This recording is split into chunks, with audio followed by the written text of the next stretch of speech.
ourselves. Dragons. All right, we're rolling. Dragons. I think everybody can hear fine, right? Yeah. Yeah. I'm all right.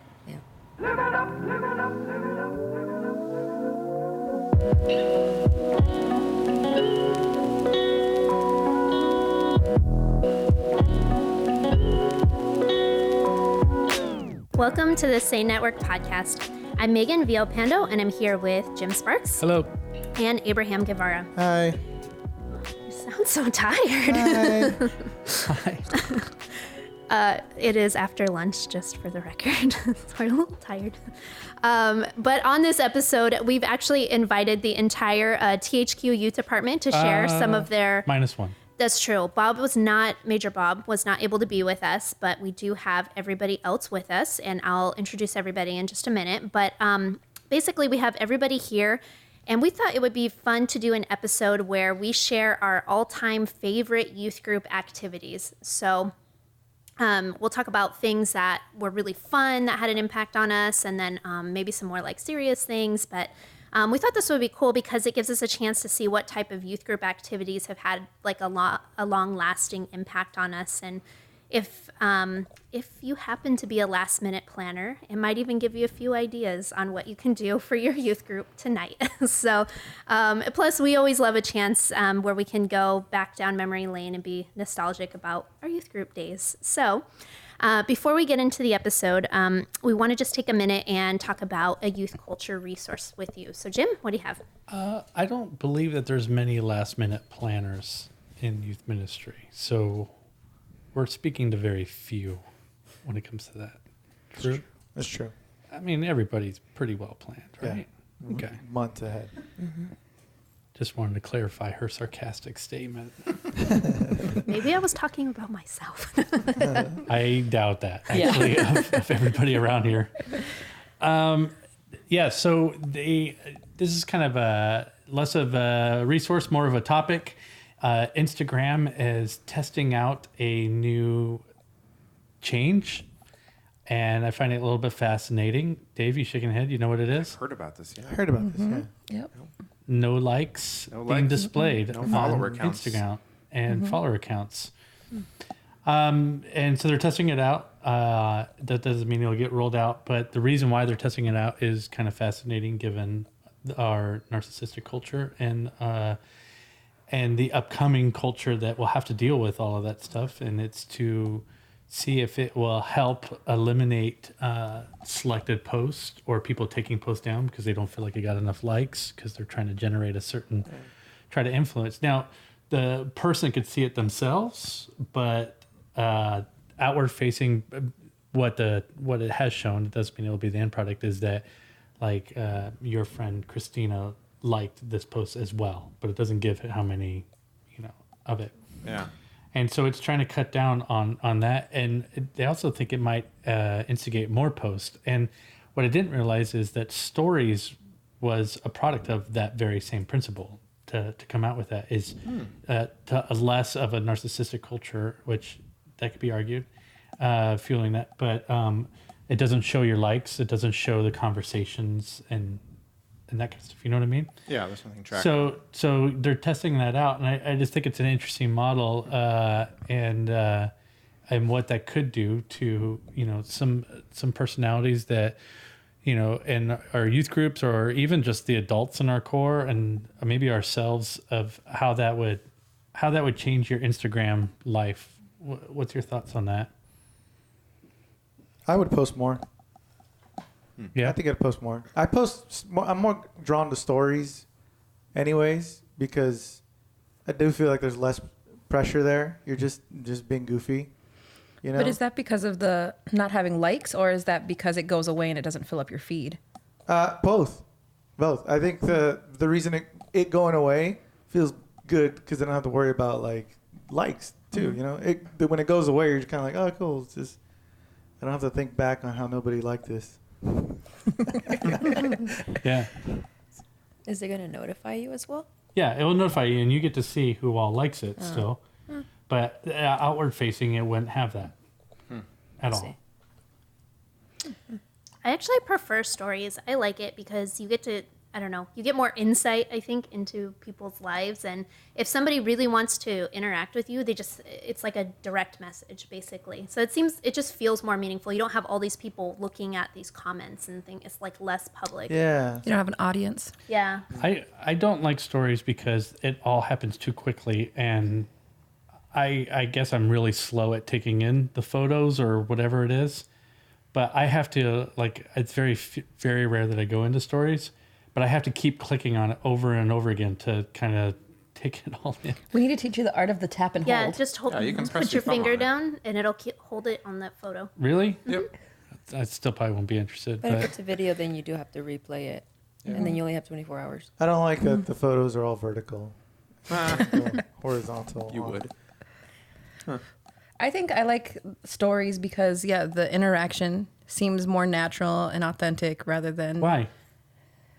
I think because, like Megan was saying, there is no audience and there's less pressure because it does go away. You can actually, like, ask a question without sounding like an idiot, like, oh, where is that? Like, whereas I feel like on a lot of, like, Instagram images, people want to post, like, oh, yay, so excited for you. But, like, in a story, you would get something more genuine. It feels like because there's nobody watching, nobody scrutinizing. Personal. Yeah. I don't know. I do like the stories. People can't publicly call you out on, or you know, like you say, scrutinize you on that. I feel too much pressure to be funny in the comment section. Yeah. Like I think about when people ask for like prayer requests, like you feel guilty if like you see like 100 people put like, oh, praying for you. But if you don't do it, it's like, oh, dang it. Now I have to put it. And whereas like stories, if somebody's actually like posting something, you can do it and actually mean it. And people, there's like some value in that, I think. Yeah. I agree. It's interesting.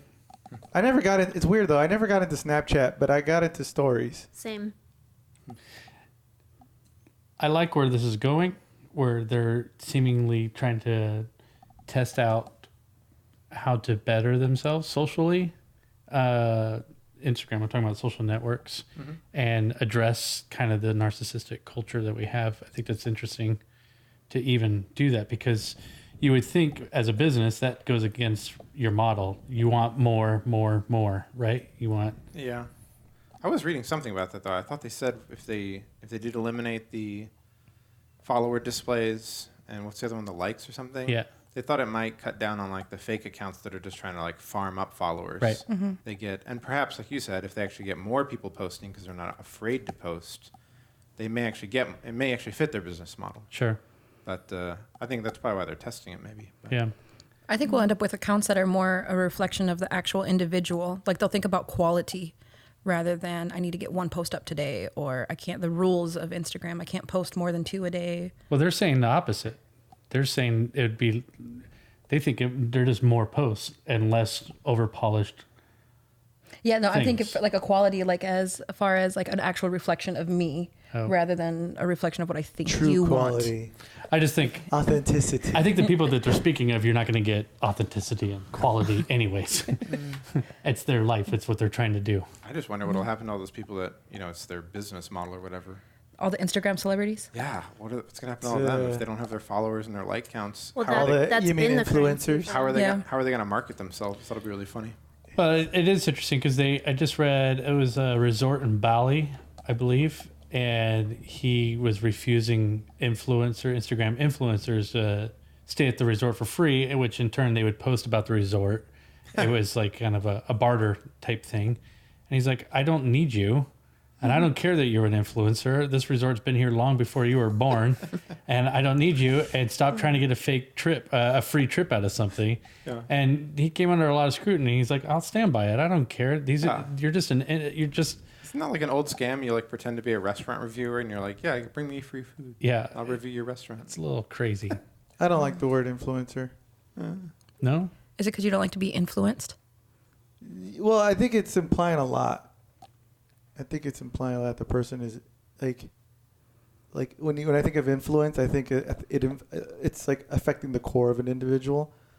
But what they're doing is more of like, oh yeah, I'll check that out, and then that's it. They move on with their life. They're more like advertisers. Right? More like exactly. They're more yeah. It's a much better word. advertisers. Yeah. It's something to look at with social networks if they're going to start addressing this type of world, I think we could see some interesting changes out of it. All right. So before we start this conversation on some of our favorite youth group activities, I want to kind of just get a sense from everybody. How did you get involved in the Salvation Army in the first place? Because I think I think all of us actually have participated in Salvation Army youth group when we were younger. But I'm just curious, how did you get involved in the Salvation Army in the first place?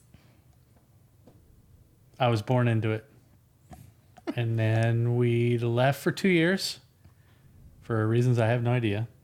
And then came back. So my whole life I've spent at the Salvation Army. I was actually Catholic when I was little, Catholic. And I'm not familiar with that. implications. Is that like Roman Catholic or? I don't know. I'm not sure.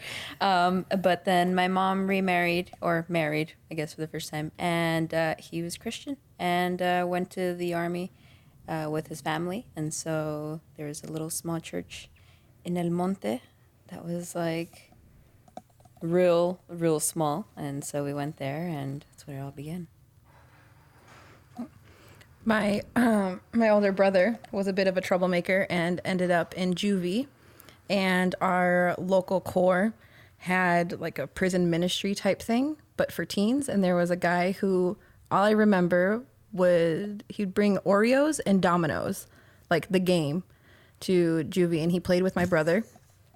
And I thought you were saying like Oreos and pizza. no, the game. Either way. So he'd play a game of dominoes and share Oreos, and he just happened to hang out with my brother quite often. And so once my brother got out, he had his business card, and the guy worked for the NFL, and it was super cool.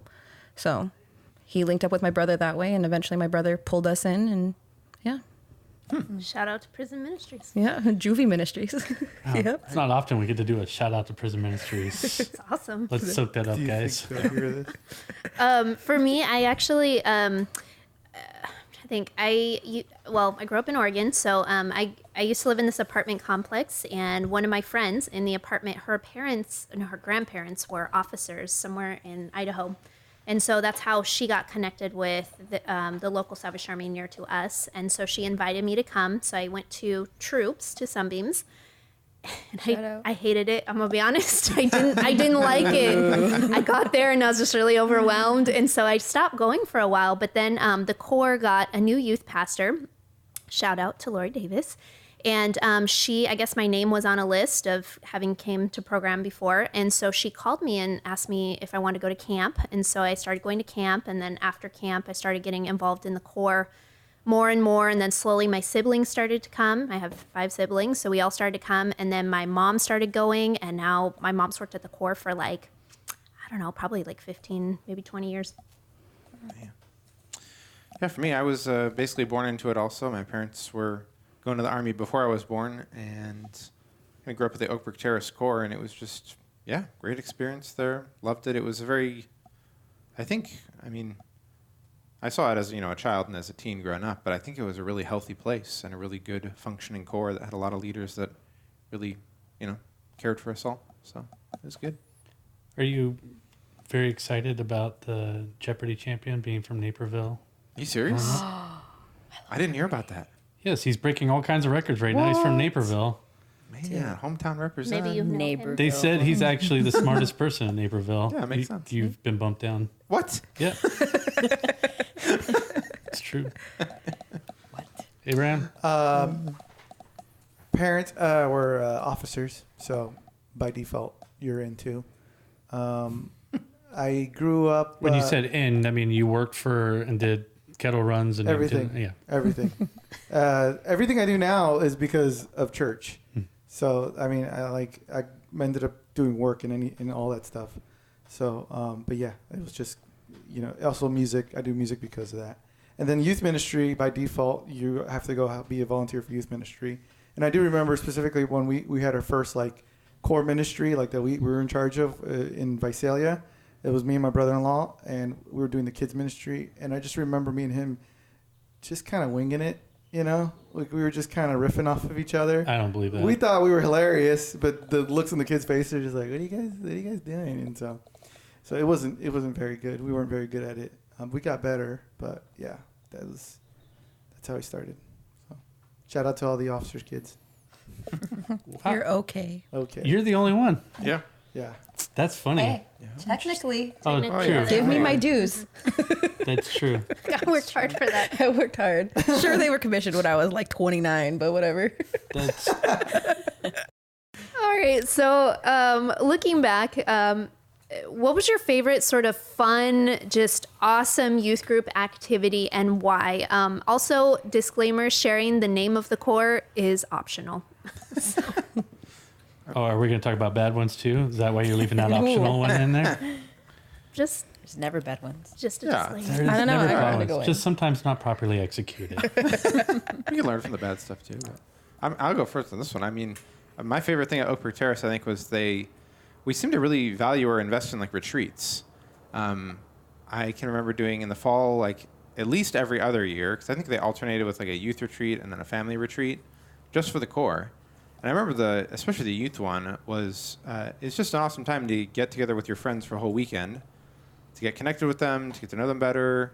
Like there's a lot of bonding that happens, I think, on retreats, which is, you don't get that unless you spend that kind of time together. And several winters we would do like a ski trip retreat, like an extra one, or sometimes it was combined with the fall retreat, and we go skiing up in Wisconsin because there's no hills in Illinois.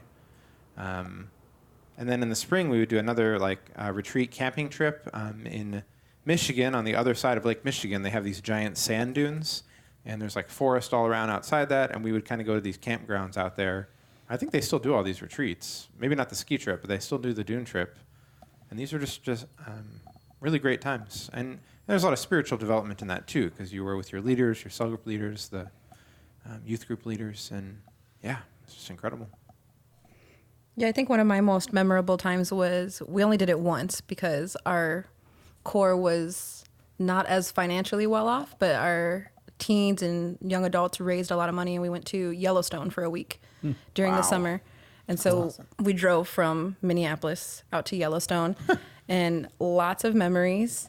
Trying to learn what a bear bell was and trying to keep it quiet. What is that? It's like Jim cringed because he knows. A barbell? So bear bells. So they're bells that you're supposed to wear, and when you go on hikes, the noise is supposed to scare away the bears and let them know. So they're supposed to be more scared of you. But we would all hike and hold them because we wanted to see the bears. It just alerts them where the food is. Here's the food, bears. Right. But I remember we would film we did our own remake of Blair Witch Project and On a spiritual out of spiritual tree. Yeah, absolutely. But it was cool to be out with each other, with our friends, our community, and just chill and have fun, a good time. But I think also the fundraisers that we did leading up to it were a lot of fun. We did lip sync concerts, and people had to buy for dinner, and they would watch the show, and that took a lot of pressure off. We got to dress up in costume and fake we could sing, kind of a level playing ground from all of our musically talented friends and me.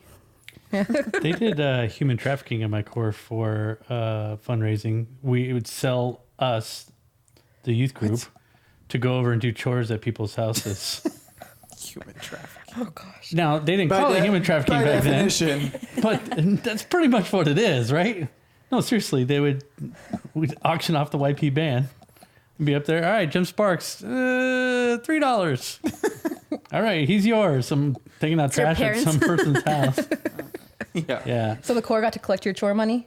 You basically, the other one that we did a bait and switch fundraiser where we set up the fellowship hall as an Italian restaurant type feel, and they had a menu, and we had a chef that was at our corps that was a really, really fine chef, and I guess it was just a real nice restaurant, but it had fish, it had steak, all this really nice food on it, but on small print at the bottom of the menu it says we reserve the right to substitute your meal for anything.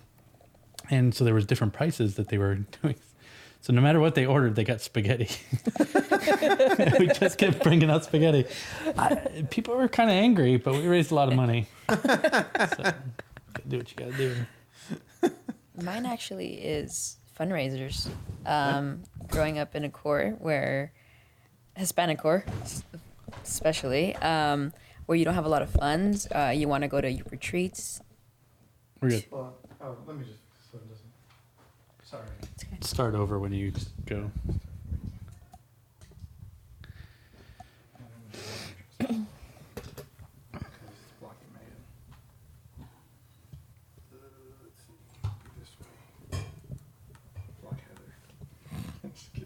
It's because of the college comment, huh? No, I'm just gonna hold it against you forever. I'll get my revenge. I won't block you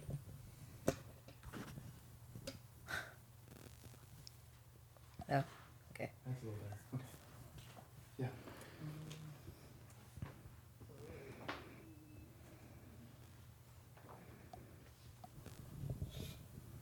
Don't move your head ever. That's so close.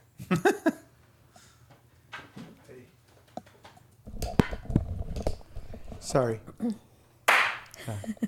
Mine actually was fundraisers. Growing up in a corps that is Hispanic corps, at least at the time, were always kind of extensions of a corps, separate ministries, Spanish ministries, and so the funds were pretty low often. And if we wanted to go to anything, if we wanted to go to retreats, we had to pay for all of those things. And so it was always like a thing, like you have to either make food after service, you know, car washes, yard sales, everything. As much as like it was work, it was a lot of fun to like hang out with everybody. And well, now looking back, it was like a learning experience, because it was like you were learning all of these different things. Like you had to work for what you wanted to go and do. It's where you learned your hustle. Yeah, basically, like it was like important to work for what you wanted to do. So if you wanted to go in and have fun and do all these different things, we had to work as a group. And although it was super fun and we played around and whatnot, we made sure that we met our goal. So we were able to then go to these retreats that were super fun as well. So often the fundraisers were not more fun than the retreats, but it was like an extension to that, which was really, really cool. It's like part of it, right? Yeah. Part of the Yeah, part of the bonding. experience. Character building. Yeah, I think mine, like yours, is less of what's going on outside. Are they wrestling? This campus is very loud. It's Yes. just the Mhm. cards. We're recording from our new studio in the studio apartment at Crestmont E106. E106. So And park. Come by and say if hi you to lived us. at E106, we empathize with your location when you were a cadet. Mine's similar. Like I can't like there's a couple of specific ideas that I think were kind of fun and cool, but really it was the like those retreats, those times of where we hung out. I had a youth leader that he drove us everywhere. It didn't matter what it was. All Sunday afternoon, he just drove us, and we went ice skating, and we were embarrassed because he's in his uniform ice skating, and we're not, and that kind of stuff. Roller skating, bowling, didn't matter. He was always in his uniform, but it was about just hanging out. And I would say for us, probably we would argue that the best times was just being in the back of his truck, being driven around everywhere and rolling around back there, and him driving like a maniac and having fun. You know what I mean? We had fun, and we adored him and his wife, and it didn't matter. It didn't matter what he asked us to do. We wanted to do it because it was just fun to be with each other and do that. We did some, some activities at the core where we had like these mystery like nights where you had to run around and tag people, like very forms of flashlight tag, whatever it was. And we had those type of things, but it was really just kind of hanging out and doing wild things together was the fun bits. I think for me, we got to do a lot of fun stuff. My youth group met every single week, all growing up. And one of my favorites was a girl in our youth group. Her family had a beach house on the Oregon coast. And so we would get to do weekend retreats over there and spend time at the beach, just fellowshipping, worship. There was like some cool caves. We would go explore the caves. And it was just really fun. For me, I didn't have a lot of Christian friends in school. And so when I was at church, those were who I felt were my closer friends. And so just any chance that we all got to be together and hang out together, I always really looked forward to that. this is pre-PTM days, but this is probably one of my favorite activities that we did. We used to play this game called Bigger or Better. I don't know if you guys ever played that game before. I think I know what that is. But we would have to go out in groups, again, pre-PTM days. Right, So just like we on would your just own, right? go out around the core into the neighborhoods. We would knock on people's doors and we would have an object and we would have to trade the object or try to trade up the object. And basically the whole point is after about an hour, whoever came back to the core with the largest item won the game. And so it was a lot of fun. I would say that was probably like my number one favorite game. So strangers just gave you their personal stuff? Yep. Yeah, Yeah. I've played it. They'd be like, let me just go in the garage. I'll give you, I Yes. think people came back with ladders, I brought a all kinds of couch. stuff. I brought a couch back at a birthday party. Yep. You start with like a paper clip, and then the next Yeah. person gives you like a pencil, and then the next person gives you like a can of beans. You know, it just Yeah, gets yeah. bigger. So Abducted in Don't plain come knocking sight. on my door. I ain't giving you squat. Come back with a Come knocking child. at my door. I've was got a plenty of different stuff to time. give you. I think it's the way people get rid of their junk. They're like, yeah, sure, take this. I don't No, know. seriously, we had a full couch, and Yeah. we brought the whole couch back to the party. Yep. Oh my god. Because then the joke's on the family that was hosting it. Because Right. I'm not taking that couch home. Nope.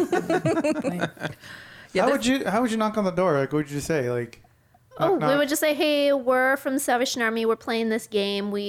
Can we trade this object for something bigger or better than this? Oh, yeah. We always come out with something. Wow. I long for the I'm day. with you. I long for the day someone does that at my house. What? It was a different I know you don't want to time. get specific, but what part of town was this?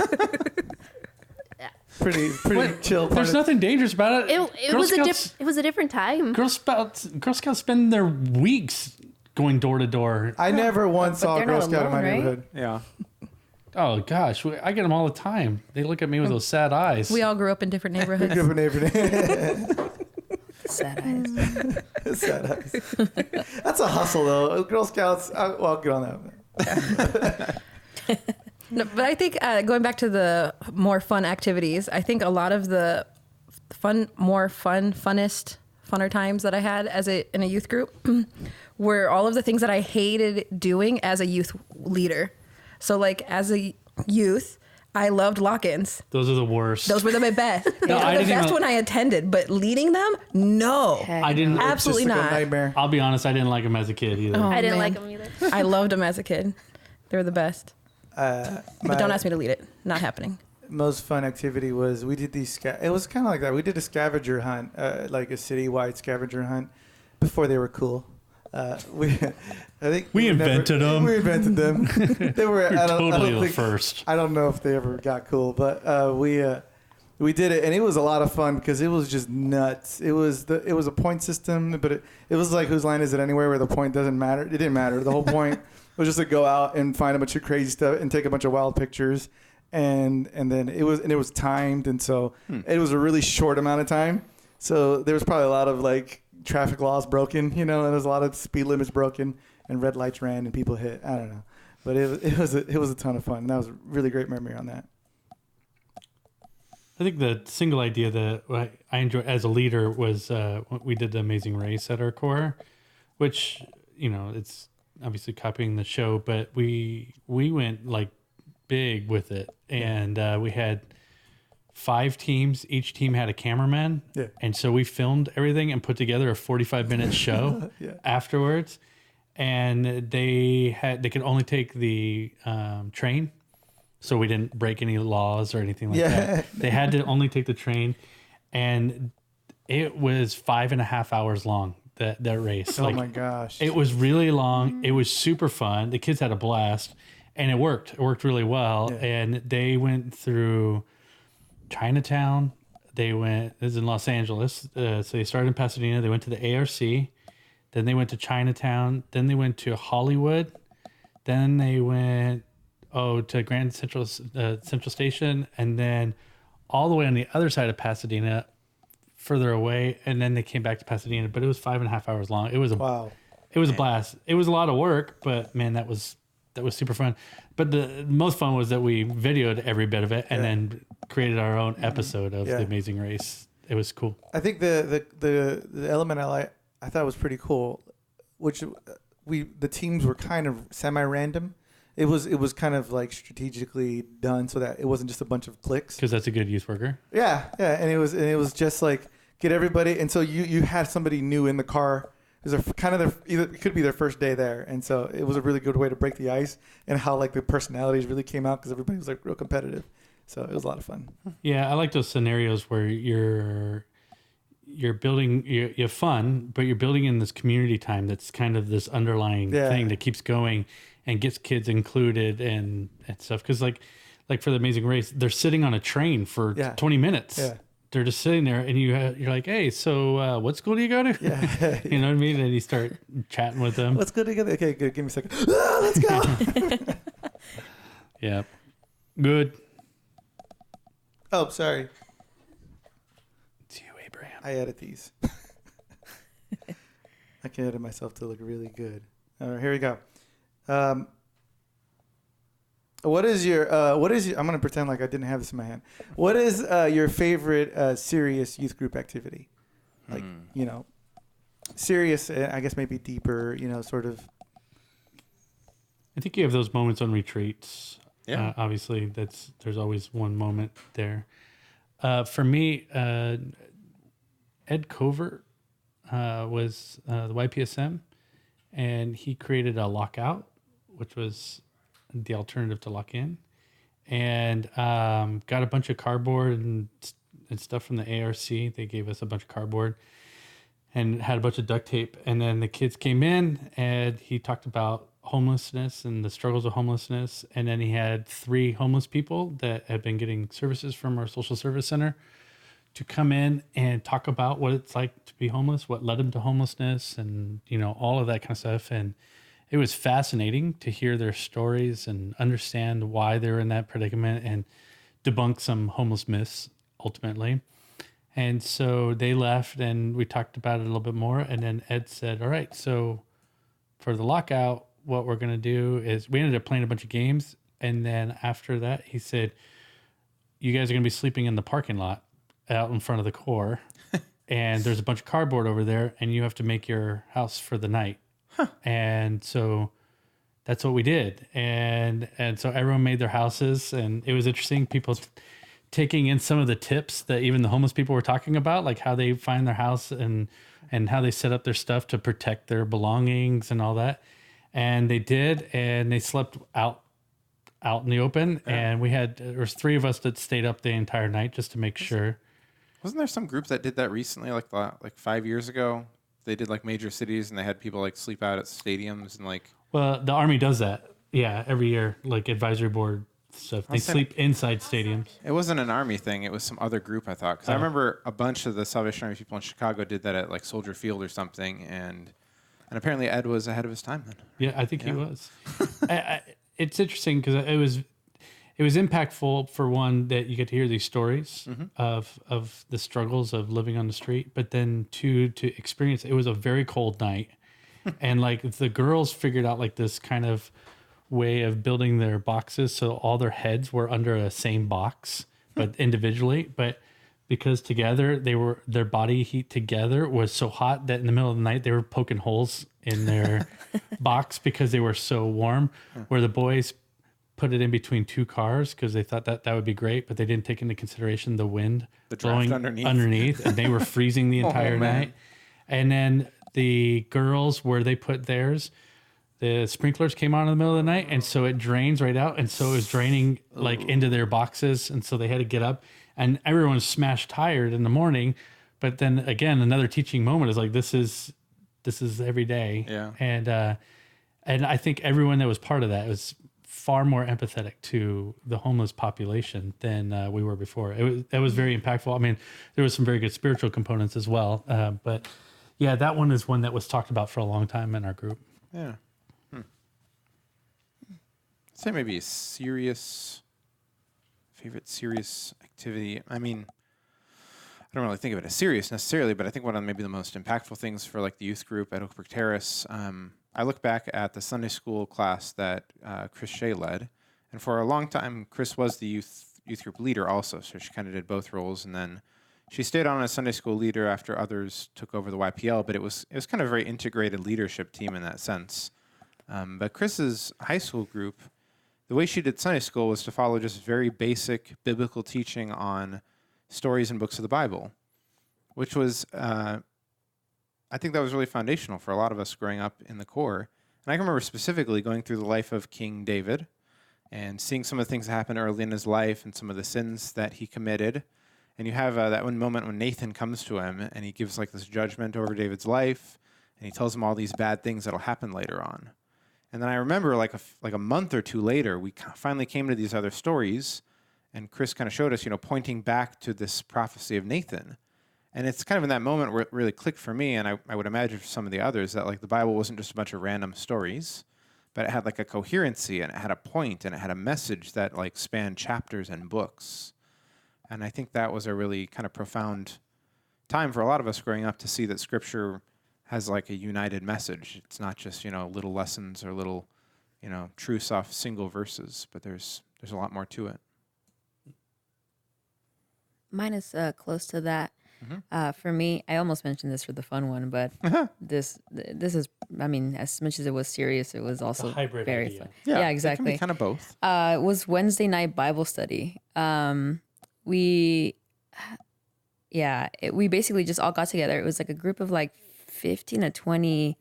There's some young adults, but the majority were just teens. And we would get together and we would rotate who would give devotional every Wednesday. And so it was very informal. We would sit in pews. We would, just listen to whoever was sharing that thought that night. And then we just talk about it. And then we would talk, whatever it was that they were sharing from, the scripture. We would just dig deep into it. And so it was every week. Wednesday night was, everyone was there. I mean, it was always really full. We always brought somebody. It was really fun to like learn, to get together and like actually like not feel so intense about learning about the Bible. I would say that specifically like for Hispanic Corps or ministry, it gets really intense. There's just certain areas where it's not fun. It gets really serious. And, at least with my mom, she was very strict and don't talk in church and pay attention. And if you're going to mess around, then get out. Like she was not kidding ever. And so it was really serious, but Wednesday nights was really cool because we got to kind of sit together and just, okay, this is fun. Yeah. Like it's great to learn and to be together, to like fellowship and like, just come together and do that and it not be so serious and not feel like if I don't read my Bible, my mom's gonna smack me in the back of the head or anything like that. Nah, it was really, really cool. That was mine. I think one of the activities, if we're going to narrow in on just one that we did that I still remember that was pretty impactful, was our youth group did the 40-hour famine, where we don't eat for 40 hours. And so it started on a Friday. A bunch of us went to the same school. And so we all knew, and everybody was checking each other at lunch, like, oh, you didn't eat. But then it also started to turn into like this camaraderie of like, we got this, we can do this and power through school. And our youth worker picked us up straight from school, went to the Corps, where we then found like stations and we had experiential opportunities to experience what people who live in a food deprived community or country have to experience. And it was very much tied to our World Services. It was a fundraiser for our World Services, but it was very impactful for us to go through that. And we went through all of Saturday. We did Bible studies. We talked about, caring for like the widow, those that go without and things like that, but then also kind of fasting and what is fasting and things like that. And yeah, I remember it being a pretty big deal for our youth group. But I think like, as I was thinking about like the serious things that impacted me as a teen or a kid, it was less about the individual moments or activities and more about just kind of the circumstances and the presence of our youth worker. My youth worker was Roger McCourt, and he kind of had this policy of bring any and all questions. And I think that's where our youth group grew a lot. We had some folks who struggled with suicidal thoughts. And so if somebody went to him and was like, oh, what does the Bible say about suicide? Judas committed suicide. Did he go to heaven? Is he going to hell because his last act was murder? And we got to kind of talk about like repentance and what does repentance look like what if our last act is a sin, like murder? And we had to ask hard questions, and he made the space very safe for us to do that, not just in asking necessarily hard theological questions, but also very personal questions. You know, we had a girl who was struggling with her sexuality, and it was safe, like by him making it safe for us to approach him with these hard questions and have serious talks, he made it safe for us as peers too. So she was able to share with us, even though I have no answers for her, but she got to be honest and raw and real. And I think that benefited our youth group as well. Yeah, I think for me, you know, we did a lot of meaningful things during youth group, but I think honestly what stands out to me is just the consistency. No matter what we did, whatever fun thing we did, there was always some sort of Bible study or devotion or something, or time for prayer at the very least at the end of it, just to kind of make it meaningful and just remind everybody what all this is about. You know, like, it's great to go have fun, it's great to go do all this stuff, but we always would take time for what was most important, which was studying God's word or having a devotion or creating meaning out of whatever it was that we were doing. Yeah, we did. We would do these once a month meetings, and they were like just getting all the groups together, and it was like a outreach thing, but also a lot of worship in it, and just all of the element, the evangelism and all that stuff. When I had a chance to lead to do youth leadership, I took a lot of those elements and used them as well, like the fun and like going extreme on the fun and going extreme on like the message, right? And yeah, I really love that sort of dynamic. I think what we've learned here is the actual events are less significant than the importance of community within the events. Yeah. Sorry, I heard a buzz. It's coming from you. Okay.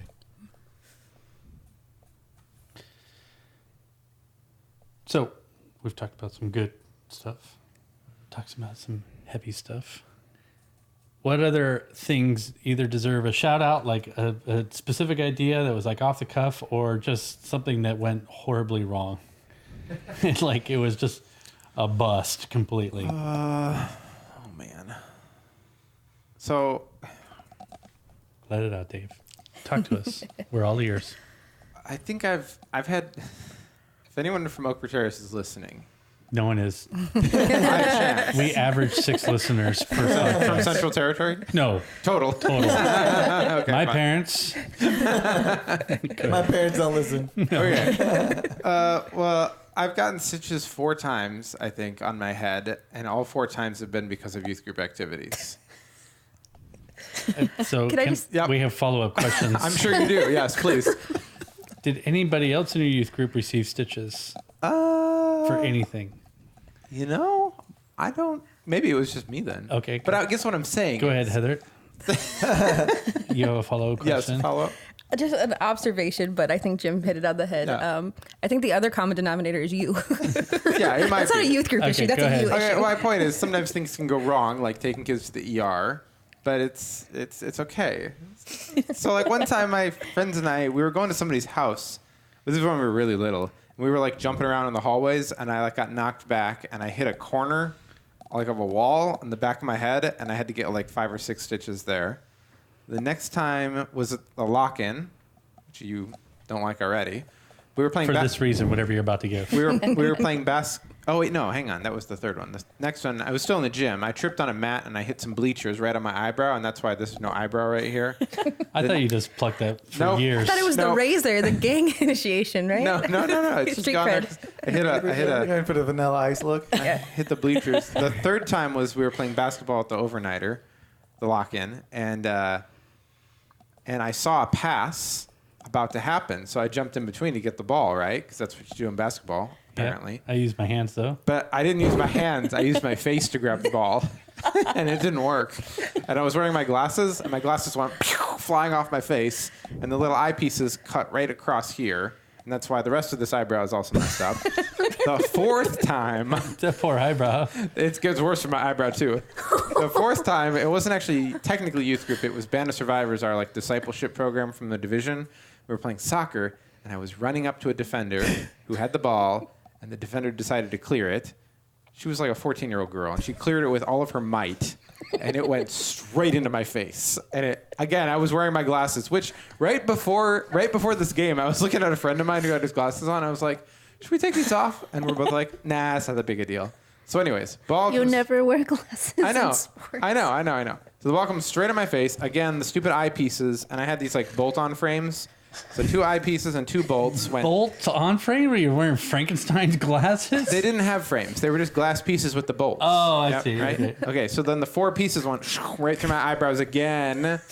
So that's why this eyebrow is basically gone. And then I've got like a scar right here. And that was bad. My sister was there, and she was just studying to be a nurse. And she's like, Dave, look at the ground right now. And I was like, huh? And I looked down, and then I just see blood. And I was like, oh, that's why. And this one guy ran to like Walgreens and got a first aid kit, and we just patched it up. And then, yeah. So you can have kids get really injured at your events, and I'm not going to say it's okay, but they'll get through it. It's all right, you know. They'll And still some get of them a- are just klutzes. They'll still get a master's degree. It's okay. Yeah, there you go. They Exactly. just might not have 2 eyebrows at the Yeah, end of it. exactly. So we learned when Dave's running, and Dave's playing basketball, and Dave's playing soccer. Yeah. Those are all injuries. Yeah. And what happened at Good thing Y you're a last linguist. year? I ended up on my back, right? Yep. See? Maybe me and sports don't mix. Maybe. I'm sorry. I'm still. Never heard these stories. No, I Same. haven't. I haven't. So good. And I'm still stuck at the beginning of the story when I just imagine him with his friends in a hallway, jumping up and down, dancing to Big Big House. We were going to someone's house. Big To be fair, House. I want to say I was like 6 or 7. So imagine like a big group of 6 or 7-year-olds, like in a big group hug, like jumping up No, in a that's group. what I'm imagining right now. And then I got kind of kicked back and fell back on the Oh against man, the wall. you're like straight edge. It was basically an MXPX show that you're at. Yeah, I need to take it to a rock show. sure. Oh my gosh, we do.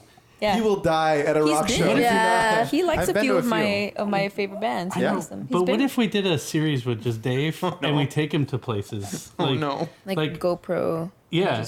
No, the GoPro will cut the rest of his eyebrow off. No, us Did looking you at hear Don't his, put things on his face. his left eyebrow cringed as soon as he came in? It's like, oh. Not again. Send yeah. it with those safety goggles that we had for the service corps announcement. We have we go. some. Let's just take him to those places and give him new experiences. Like, Yeah, I'm like down. an athletic facility. A And gym. give him a new experience and stuff. That's very funny. I actually got a scar from it's on my elbow. Mine was less exciting. I was chasing after someone and I didn't see the parking curb because it was at night. Oh, ow, And I ow, just- ow. Landed on my elbow. But that's it. That still sounds painful. That's all I have. Okay, what was the question, anyways? I don't know. I think you kind of won. I know. I think you Sorry. won the question, the whole can't thing. top I think it was like Yeah, something about when it's things nothing. go wrong. Maybe I don't know. I'm sorry. I could top the lock, not the top. I could just add to the lock-in thing. Yes. That, the worst injury I saw a youth group was a girl get a splinter like this big into her foot Ugh. during a lock-in. Ouch. They were playing like dodgeball or something in one of the rooms, and it's all wood floor, but not particularly well polished. So she's just running, and that sucker was huge. So My favorite part of Abraham telling a story that involves running is this. yeah, He was running drumming or running, you decide. or making a pizza. Or massaging. Yeah. Oh man, this conversation's just gone into worst injuries you've seen at youth group. Yeah. Like I've seen seizures, but that's that's not prompted by the activity necessarily. The lights at the I was service. gonna say. No, that almost happened at camp. Really? Yes, and luckily the person who was sitting next to the person grabbed them and put them down because she didn't see that we had strobe lights that were about to go off. Oh, and, jeez. and then she saw it and then grabbed that kid's face and covered him, and we were fine. And I learned that day what that was about. Yeah. But I don't know. Scary. We did some bizarre things in our youth group, but nothing. Maybe we were just either lucky or I can't. Oh, yeah, You got one? yeah. 3 people went to the hospital in one no. activity in separate trips. It was broom hockey. Oh, jeez. Yeah, All of them were stitches. That was rough. Do we count Olympic night? I was gonna say Yeah, we I was could have a gonna whole say. separate episode on why I I injuries. didn't think we were talking about ourselves. What happens at Camp Redwood Glen stays at Camp Redwood Glen. That was a lot of injury. We have done some things in our past that have caused injuries that were unforeseen circumstances. Right? Yeah. Okay. That's what our lawyers tell us to say. I wasn't in the department then, so I'm Yeah. good. Yeah. My name's clear. Well, I don't think 2 we've- summers ago, we did send people up the hill at Redwood Glen, in between the dining hall, on a tarp Yeah. full of soap, That full was of really water. good. That worked all right, Had to though. run up there. It wasn't It was just super skin dangerous. on the bottom of their toes. No, And concussions. Awesome. it was, I don't think we lost too much out of that. I think some people had some very, near separated shoulders. But near is not separated. Yeah, it's still there. That was a very fun activity. That was, It was fun to watch. It's fun to watch, yeah. yeah. Those were good. Any other, fun youth group activity? Like go wrong? Super random. Or just anything. Yeah. Actually, I thought it was fun, but it's me. We used to watch. This is weird. We used to watch episodes of Fresh Prince of Bel-Air. Yeah. It was almost like Wait, what's it was like Troops when you watch like. Dave will tell you what it is Just later. stop. It was almost like Troops where you learn something and then you there's like a scripture element in there. Well, we would watch Fresh Prince, and then we had some sort of scripture element. After. Force Really? it. You force it. Yeah. Spiritualize it. Awesome. Wow. Yeah. This was when I was way younger, but I Strong. mean, that's probably why I love that show so much. Sounds like but a good show. dude, I can't believe you've never. I can't. Anyway, yeah, Fresh We Prince of can't Bel say Air. I If you, can't believe with Dave anymore when it comes to know. pop culture. I know. Sorry, guys. For any of those that are now are younger, because I don't feel young anymore. If you've never seen Fresh Prince of Bel Air, Check it that's out. some good stuff. Some solid lessons there. Life experience. Seriously. And it's funny. Can It's I, Will Smith. if I recounted the story of Uncle Phil hugging Will, will you cry? I still cry. Yes, Oh. because his dad left him. Yeah. Jerk. He good. left. Come here. almost- Come I can here. almost still hear Will Smith's voice. Yeah, that was a moment. Then you had Jeffrey. Had nothing to do. I'm just trying to relive that moment. Yeah. All right, slamming awesome youth group activity that someone needs to do right now. Ooh, man. They gotta do. Yeah, you have to do it. Like, right now? Well, we can't. Well, I don't know when this is getting aired. Is it too much to just? I mean, I feel like a few of us said the retreat idea. I know it's personal for me. I don't feel like I hear it too often anymore.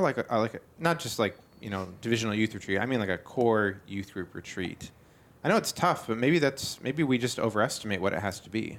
I just think if you can get away for an extended period of time, that really breaks down a lot of those walls. And we talked about it. That's where some of that relationship building really happens.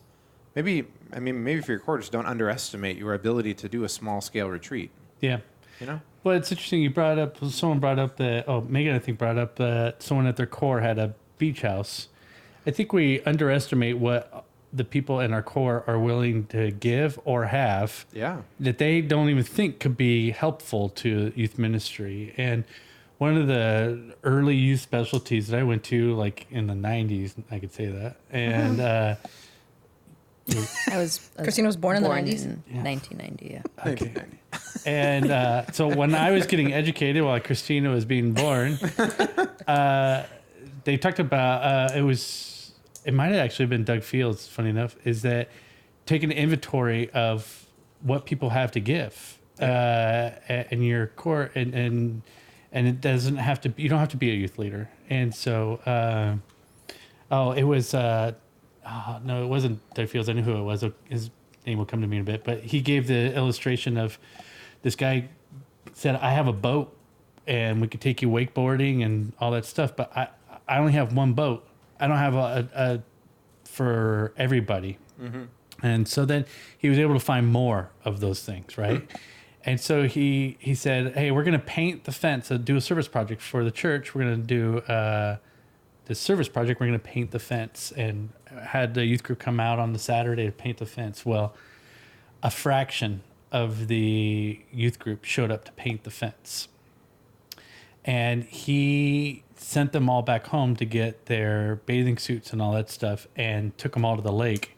And that group that showed up got to go to the lake and go wakeboarding and jet skiing and doing all that stuff. And so then on the Sunday morning, he goes, thank you for all those that came to help paint the fence. Too bad we didn't get a chance to get to the fence.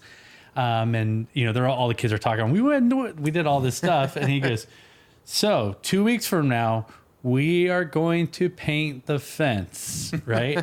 And then he said almost the entire youth group showed up in bathing suits and they brought their towels and all that stuff. And he goes, we had the fence painted in like an hour. And then we just had a water fight afterwards. But I just thought it was fun. Like he was able to use social currency. The resources. Last episode, guys. Yep.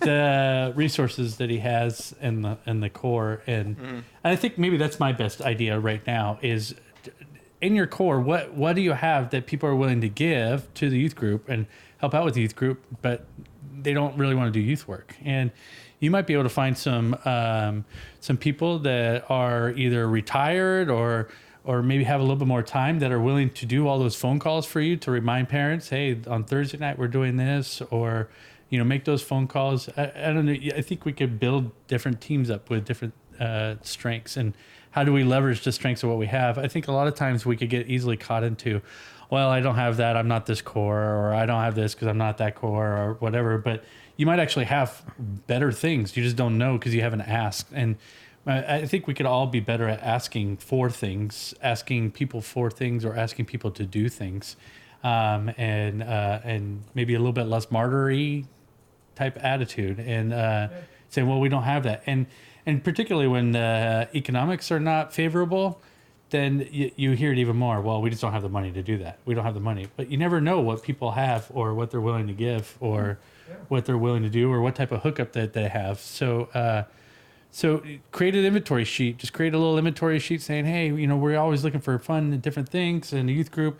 This isn't me asking you that you have to be a youth leader, but is there something that you could give or something that you could come and teach? And so, like, my mom doesn't do youth work at the core, but she'll teach a painting class once a year for them, for the troops. And so that's what she has to give. And that's very valuable. That's, the things that we have.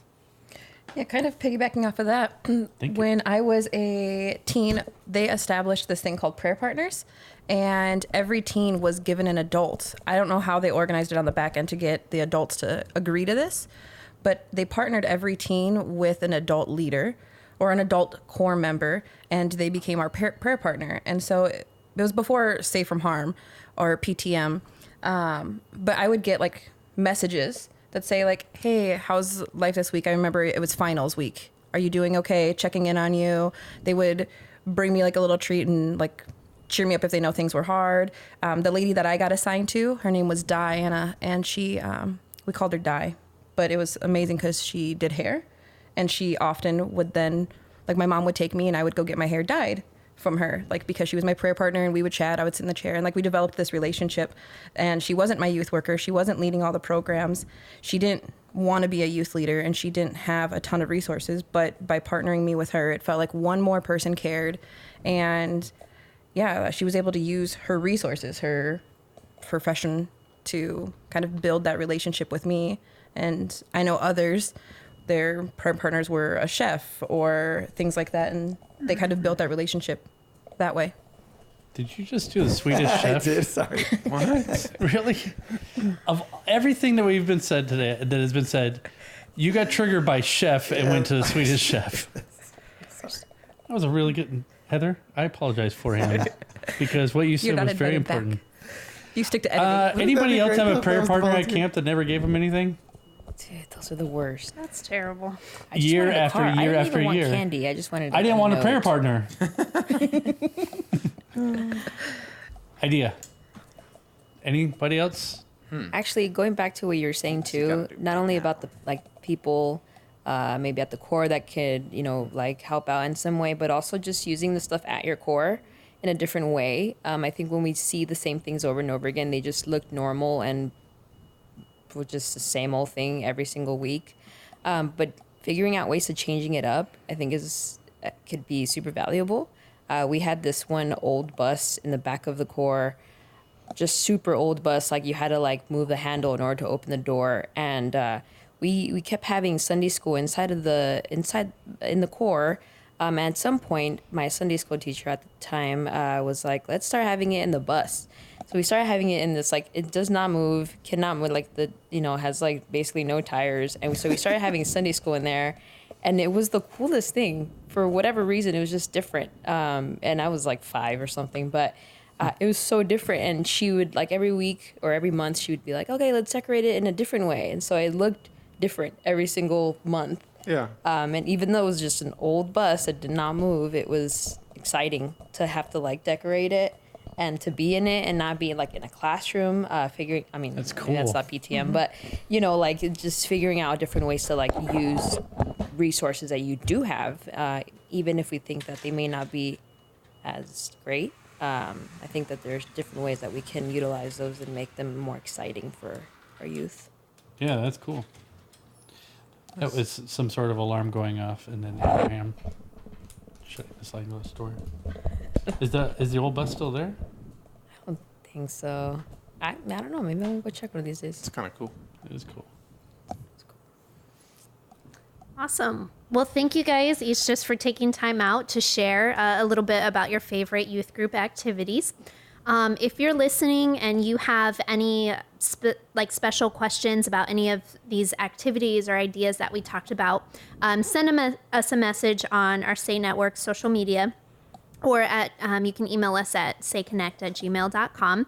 Anything we've talked about in the episode, minus Dave's eyebrows, perhaps, will be linked in the show notes. And also don't forget to subscribe to the Say Network podcast on iTunes for updates on new episodes. We'll link Dave's eyebrow in the show notes. We'll find something. I was going to say, can someone put links of like eyebrow, like Yes. how to grow eyebrows? Yeah, Dave needs to get Implants, I eyebrow can't. implants. I used to not have eyebrows when I was a teenager. That's real. Dave needs to Something get I've seen happens. photos. Oh, I've dude, seen photos. Gone. Who needs You're- eyebrow when you you're- have Sharpie? Right? When you're like raised in Whittier, it's just a whole nother story. You got to figure out a way to do it. We need to get Dave a prayer partner who has a microblading contact. Get it all, Huh? the microblading, the tattoos. I don't know. I've seen that. It's We'll show you back at the office. Just Amazing. link in the We'll show link notes. it in the show notes.